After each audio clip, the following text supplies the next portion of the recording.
Hi guys, Assalamu Alaikum wa rahmatullahi wa barakatuhu.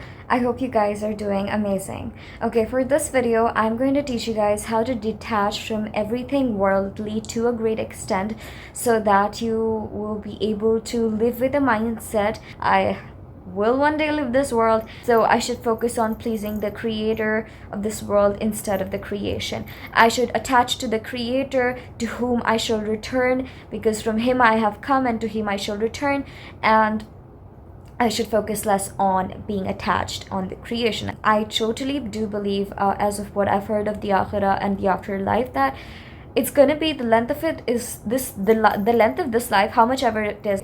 Inshallah, all of us get the time even of like 100 plus years to live and collect good deeds, guys. It's gonna seem so short in front of the afterlife, like literally. That's why it's important to not surrender or sacrifice this life for the hereafter.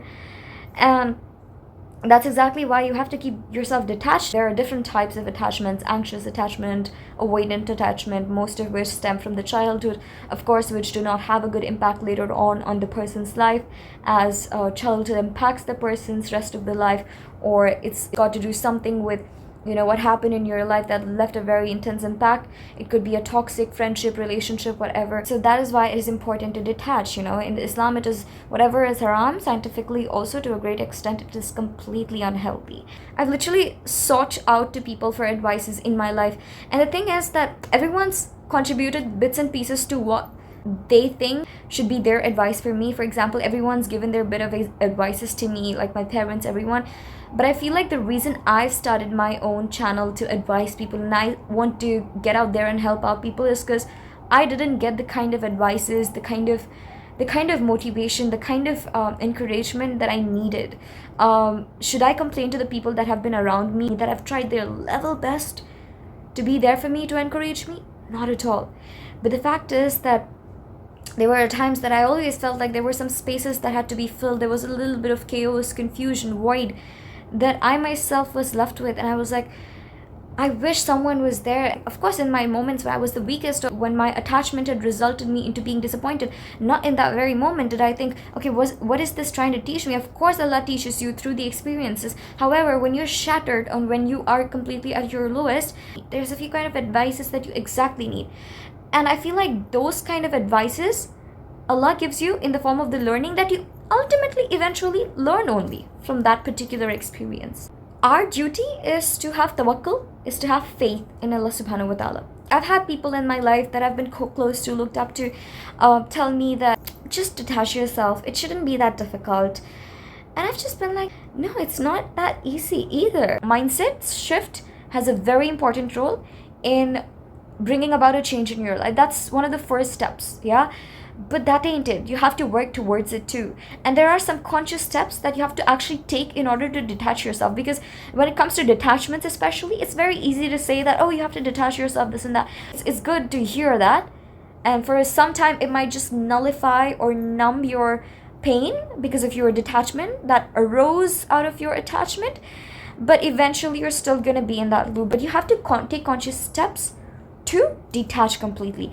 Okay, so I believe that there are a few people that you can have an healthy attachment style with, which means that they are compatible with you emotionally. For example, if you're an anxious person, their presence should be peaceful for you. You could just be like really happy around them and fulfilled and content and more than happy or excited. It's just those are the kind of people for you. It's like you feel like you're at peace when you those are the peacocks, by the way, guys. Yeah, so you feel like you're at peace, and sometimes it's important to be in a healthy manner attached to the people, but not to an extreme manner that you derive your own value based on how they treat you. That is extremely unhealthy, and your attachment shouldn't be that way. I feel like the worst kind of attachments are the ones that you get with the people that you don't even know yet, that haven't even lived with you, that aren't your blood, or that aren't your like immediate family members, that aren't your mahrams. There aren't the people that you have spent time with also. I, by the way, guys, was a girl that used to be so attached, it was crazy, guys. As a child, I've begged my friends to stay friends with me. I have begged people to sit with me in class because there was a time that I was so lonely. And now I literally go out by myself I roam around by myself. I enjoy life by myself. I have been doing this for at least 2 years now. All of it, right? Going out, solo dates, going to whatnot, going to public events, educational events, community clubs, public speaking events, expos, everything by myself. And I've romanticized it and enjoyed every bit of it to a point I've loved it. And I look back at those times and I was just like, I had a blast at those times. And I'm not sure if I had other people around me, how I would have felt. And that's because I was so detached to firstly people, and to secondly the outcome. Like for example, if I went to a place where public speaking was happening, because that's what my hobby has been, I like would tell my friends, hey, you know what, I'm going here and you guys want to join and everything, and they would just be like, no, you know what, it really like makes me nervous, or I'm just busy and this and that. I was like, to each their own, it's okay, you know, you don't have to. But I was never like unlike my school times, I wasn't like begging them, hey please, without you I'm just gonna not be able to go on the stage or speak or socialize or network with other people. No, in fact, if anything, I've had some of the most amazing experiences of my life when I just went out by myself. Also, the best side comes out of me when I'm by myself, because when I'm with someone, I have a few people pleasing tendencies. So if I already have someone with me that joins me, I'm always like holding myself responsible for the fact that they enjoy or not, to a point that this one time I went to an event with this girl and she was like constantly telling me that how she was just getting bored and this and that. And I remember, without actually me like thinking about whether I'm enjoying it also or not, and the fact is I was actually enjoying it. I was liking the networking part. That girl was constantly like, oh, if we were like with a group of people it would have been more fun. And at the time, without actually thinking about what I was feeling, I started like trying to make her feel more entertained. So I have these people pleasing tendencies, as a matter of fact. And that's why like when I'm outside I feel like this sense of independence, more than any other, financial, physical, whatever, emotional independence, because I'm working on my people pleasing tendencies, so I can just be a free bird, go socialize, go meet new people, you know, have my own experiences, learn from life. Oh my goodness, how my solo dates, how the times I've gone to different places by myself have made me learn so much about life. I don't think that being with anybody ever taught me so much, and that's why I glorify solitude. That's why I romanticize solitude. Once you fall in love with it, there's no other feeling better than that. I guess you guys, I don't know, man. Brotherhood, sisterhood, maintaining ties of kinship are encouraged. We should maintain that. Neighborhood as well, with your neighbors, you should be of help to them and or to the fellow ummah. However, I'm talking about like attachments and people pleasing tendencies that make you limited in terms of getting to know new people and new places and exploring and discovering. You can be of help to the other ummah without actually having to be a people pleaser or constantly worrying about whether they're doing okay or not. So for me, like, I go out to places and so many times it so happens that I ask people like, do you want to join? And they're like, no, I don't wanna. Sometimes it's like, oh no, I'm busy, I'm caught up with something else. Sometimes it's like, oh, I asked my parents, they said no. Sometimes it's whatever. You know what? How I am, like, okay, fine. And then I go enjoy like my best. Alhamdulillah Rabbil Alameen. Because I do not derive the value of a trip or any of my time based on whether some XYZ person is going to join me or not. I will completely enjoy it and relish it to my best ability by myself, because I'm a whole. I don't need another person to complete me, to make a trip or to make an outing feel completed or feel like it's been well enjoyed. I can do that by myself. Those coffee dates, those times when I'm by myself. I go out, alhamdulillah, to places, even though I have people looking at me sometimes, like laughing at me and everything. I don't care one bit about them, because I know for sure they would not be able to do what I'm doing. It's a ek jhalak se malum chal jata. This is my Hyderabadi Urdu. You guys keep asking me where I'm from. I'm from Hyderabad, guys, which is in India. So that's where I'm from. So like ek jhalak mein dikh jata insaan ki sachai, which means when you take one gaze at a person and you understand why they're like hating, why they're laughing, why they're doing whatever. It's like people gathered in groups, like 5 to 6 members that are just anyways like over there to just be a joke and to joke. Those are the people, astaghfirullah, those are the people that actually do want to make fun of you. But I've never seen a successful person, like a really good, well-recognized person ever do that. It's always the weird people that do no more than jokes, that like to laugh. And well, there have been times where I felt lonely. There have been times where I've looked at groups of people and I've just been like, okay, I'm like all alone here, whatever. But I've never let those thoughts last in a permanent manner. And the reason that I take full responsibility to share and make you guys understand through my example that you guys can actually detach from people, and you guys can actually be so detached that you can go out by yourself to places that are crazy, that are known for having like groups of people over. Because if someone who also belongs to like a place where there have been cultural barriers and the people have been constantly telling me 10 things, despite of having been mocked, despite of having been in situations where I didn't really love my solitude, despite of having been disappointed because my friends cancelled on me last minute, I still went and enjoyed. Being a girl that is in her teenage, this is one thing that I feel like I have mastered, which is going out by myself, and I don't care who wants to join me. Nobody can complete me because I'm already a completed whole person. Now whoever comes just adds on to it in my life, but I'm not a small piece that begs to people to complete her. You know, in my childhood, without having known better, I used to beg people to stay with me. I used to beg my own best friends that used to call me their friend, that I used to call my best friends, to sit with me, to be there with me. But they would literally just leave me for other group of people. Since my very KG, Allah has put me through situations where I've been nothing but lonely and crying because of my loneliness. Didn't want to go to school anymore. Didn't want to go to class anymore because of my loneliness. Nothing happens to you for no reason. Allah prepared me to be lonely so much so that when I go out, He prepares me for bigger things, like Alhamdulillah I've been doing so far. I don't have a care in the world about who thinks what about me. You want to think whatever you want to think, I don't care. Like, people haven't changed. They still laugh. They still try to alienate me. They still try to take away everybody from me. And you know, my thing with now people is that want to leave me for other group of people. My thing to them now is, please don't even think twice. I used to beg people to stay with me, right? I beg people now that are doubting whether they should be in my life or not just because they've heard something about me. I beg you, you don't have to stay in my life. Please leave. Whoever it is. I've had people that have mocked me. I've had people that have thought I was weak because I was alone, but Allah was always there with me. I recite the surahs, Dua Safar. I recite them. And then I get out and I trust Allah. He's Al-Hafiz. He's Al-Mu'min. He will protect me. And He has been, Alhamdulillah. Literally today, I went to an expo and I asked 2 people, like, let's meet. And both of them didn't show up. And I was like, they were like, okay, yeah, sorry, can't show up, whatever. And I was like, okay. And then I went ahead and did my thing. I don't need anybody to make my trip fulfilled for me. I have my Allah. Hasbunallahu wa ni'mal wakeel. Allah alone is sufficient for us. Allah is enough for me. I don't need anyone else to complete me when Allah is the one that has been preparing me throughout my life to be complete.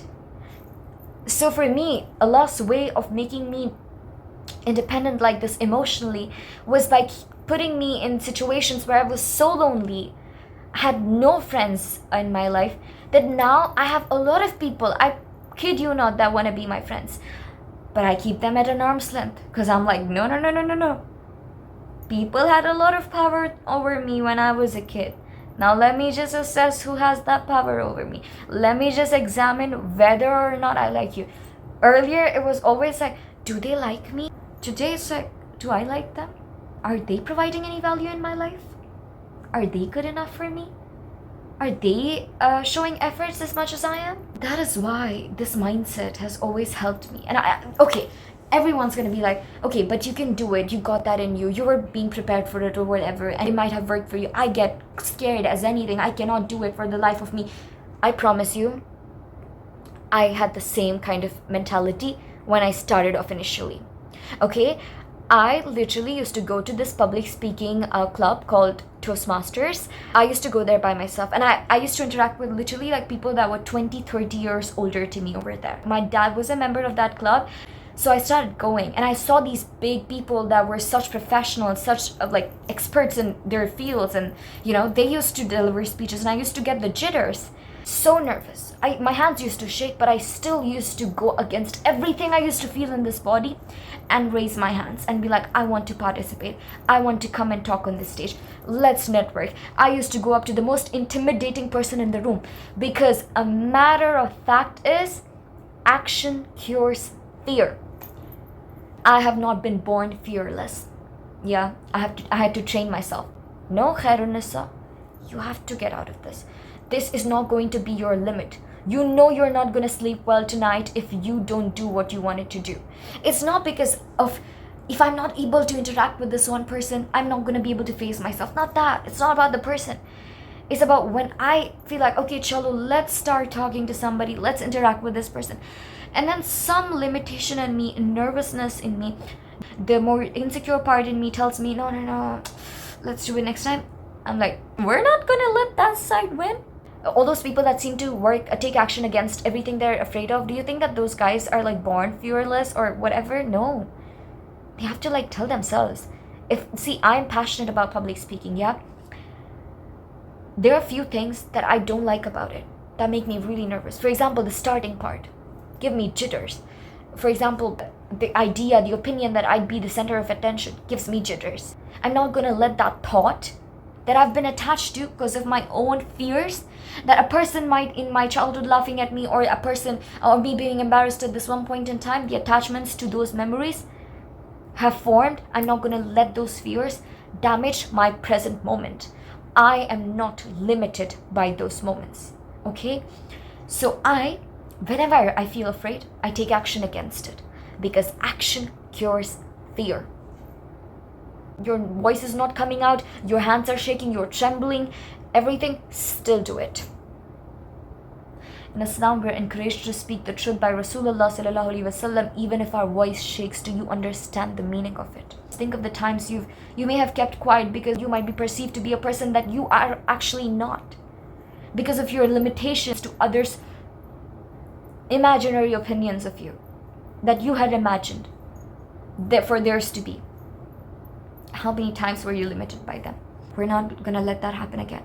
Everything that makes you afraid, of course not a sin, guys, but everything, for example, in professional life, in your personal life, whatever makes you afraid, and you know that I'm not supposed to be afraid of this, but merely saying I'm not afraid of this is not a thing. What is it? A lot of people have told me, oh, I just don't want to do it. I'm not afraid of it, but I just don't want to do it. Turns out they actually were afraid to do it. That's why words have this much power over here. Do what scares you. You're afraid to talk on the stage, go up to the stage. This whole mental attachments of so-called perspectives and opinions that you're not supposed to do this, you're not supposed to do that. It's your own limitation. People will tell you 10 things throughout your life. You think that only your family will tell you, only your relatives will tell you. You need to keep growing in your life, and you'll understand every part of the world. At every places, you will have eyes on you if you're doing something others are not doing. If you're doing something that the majority is not doing, you will have people that will glaze at you in a state of judgment. You will have people that will be judging you, some maybe even telling you otherwise. Don't do this. Okay, I'm not telling don't listen to them, but if it is something that is limiting to your mindset, if it is not backed with Islamic facts, then don't listen to them. Respect them and tell them, I respect your opinion, but let me do me. I've been criticized on content creation by people I know of. My mother has been also. She has a vlogging channel, by some people that we know of. It hurt us, but we still kept going because we weren't going to let their limited minds regarding this aspect decide what we were going to do. You need to detach to your perceived opinions, your inbuilt opinions that you yourself are attached to, that are not backed up with Islamic facts, that are not reasonable, by firstly reassessing all of them with your current learnings, with your current progress intellectually in life, and secondly, to take action against them. Out of sight, out of mind. That has literally worked for me. I've told you that words alone, learnings alone, just remembering them and keeping them in your mind aren't enough. You have to take action. If I'm attached to a person, unhealthy attachment, clearly, it's more of pain than it's pleasure, and then it's ease and peace, then you know it's attachment. And when you're constantly wondering what they think of you, what they don't think of you, and that's gonna just change the way you look at yourself as a human. You're gonna get out of your own perspective and your own brain to adapt to their brain and their version of what they think of you. But God has given you your own brain to think of everything of through, including yourself. So why are you trying to get into their brain? So you like take them out of everywhere. It doesn't matter. That doesn't matter who it is. No, but they're so nice. They would think that, okay, I'm just like being too rude. Let them think. In Islam, we're supposed to maintain the ties of kinship.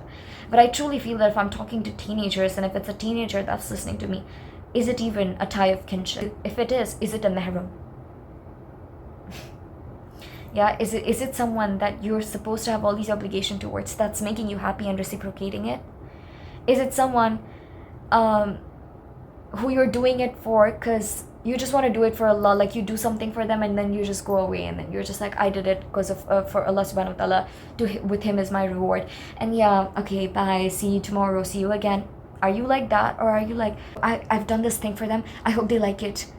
If they don't like it, oh my god, like what am I going to do now? Like I'm done. Why are you basing your value on how they treat you? One of the best ways is to cut off. Take them out of your sight completely. They will be out of your mind. Know them, not their name, not their socials, not their appearance, not their talks, nothing. Okay, so talk about them if you have a crush. If it's a crush, that's an exception, because in my previous videos I said if it's a crush, talk about it, okay? But if it's otherwise, make sure that they don't even come in front of you. You guys don't have any idea on how easily I mute people. I just mute people. And the ones I can't unfollow, I mute them off. I don't watch anyone's stories extra. I don't think that makes sense. Someone's post comes up, I like it, that's it, gone, next. It's like that. Lovely post, like if it's a fellow content creator too. Lovely post, next, Too much of somebody's profile doesn't give off a very healthy person energy. Reduce the time that you give to them. You're underestimating the power of them getting out of your mind the moment they get out of your sight. Okay, if it's a non-mahram or whatever, if you're thinking, nah, I cannot live without this person, whatever, if I cannot just do without them, I'll astaghfirullah.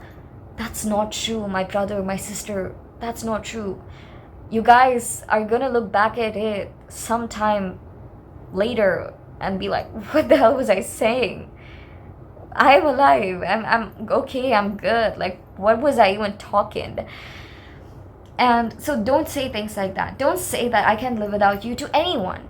Please stop consciously trying to watch them. Our attachments aren't always about just you being attached to someone because they're your only source of dopamine or feeling affection or love or good feelings, okay? Sometimes the attachment is to this hormone called cortisol, which is the stress hormone in the body.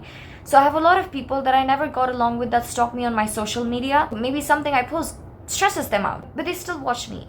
And I'm pretty sure they still hate. Why is it?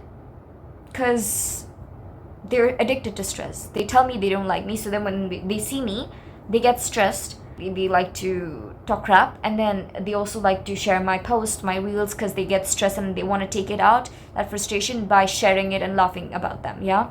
So they have an attachment to the hormone in their body called cortisol that they need to work on. So sometimes it's like, you might say you hate somebody and you might watch them over and over and over again. I know some people from my college or school are watching me right now because they're attached to the hormone of stress. If they hated me, if I've ever said in my life I hate, they are completely out of my sight. I make sure I never watch them, whoever it is. So a lot of the times the attachment isn't to the good things, but sometimes you might say you are a hater of someone, but you're watching them. In that case, again, completely making sure that they're out of your sight is what works.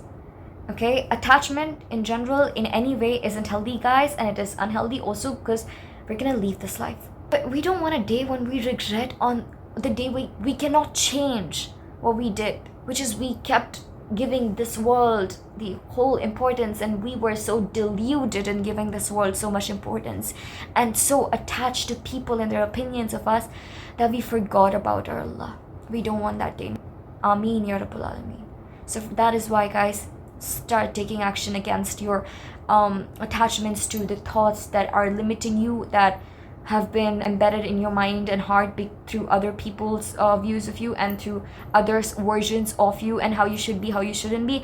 And second of all, take them out of your sight, and then they will be out of your mind, inshallah. Okay, jazakallah khair for watching this video, guys. If you like this video, do hit the like button, share this video, and subscribe to my channel if you want to watch such videos in the future also, inshallah. Take care. Allah Hafiz. Fi aman Allah.